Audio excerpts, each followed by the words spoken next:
ধবুৰীৰ পিছত এইবাৰ লখিমপুৰ তিনিটাকৈ গৰুৰ কটা মূৰ কোনে পেলালে নামঘৰত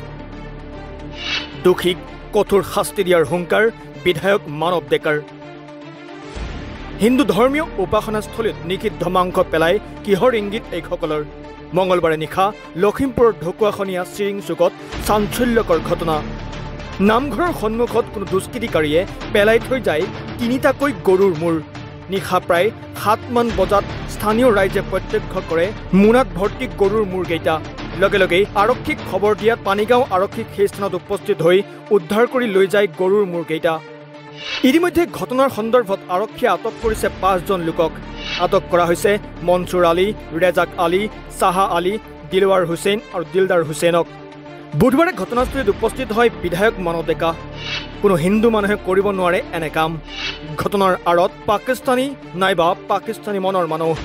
ই হয় পাকিস্তানী মানুহ হ'ব লাগিব নহলে পাকিস্তানী মানসিকতাৰ মানুহ হ'ব লাগিব হিন্দু মানুহ এজনে পৃথিৱীত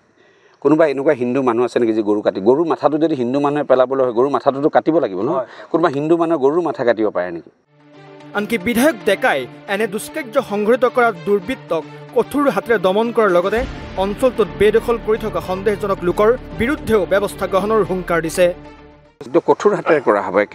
একেবাৰে কঠোৰ হাতেৰে কৰা হ'ব ইয়াত কোনো দ্বিধা নাই চৰকাৰৰ আপোনালোকে জানে যে আমাৰ চৰকাৰখনে খিলঞ্জীয়াৰ স্বাৰ্থ ৰক্ষাৰ ক্ষেত্ৰত কেতিয়া পিছ হুহুকি নাযায় তাৰ কাৰণে কঠোৰ হাতেৰে দমন কৰা হ'ব গোটেইখিনি এতিয়া আমি ছাৰ্ভে কৰি জিলা প্ৰশাসনে হওক আৰু আমি সমাজখনে সকলোৱে মিলি আমি ইয়াৰ ওপৰত কঠোৰ ব্যৱস্থা লোৱা হ'ব উল্লেখ্য যে পূৰ্বেও কাষৰীয়া একাংশ সন্দেহজনক সংখ্যালঘু লোকে অত্যাচাৰ চলাই গৈছিল গাঁওখনত 1997 চনত নামঘৰৰ সমীপতে থকা গুমুঠা সত্ৰত অত্যাচাৰ চলোৱাৰ পৰিণতিত সেই স্থান ত্যাগ কৰিব লগা হৈছিল সত্ৰাধিকাৰে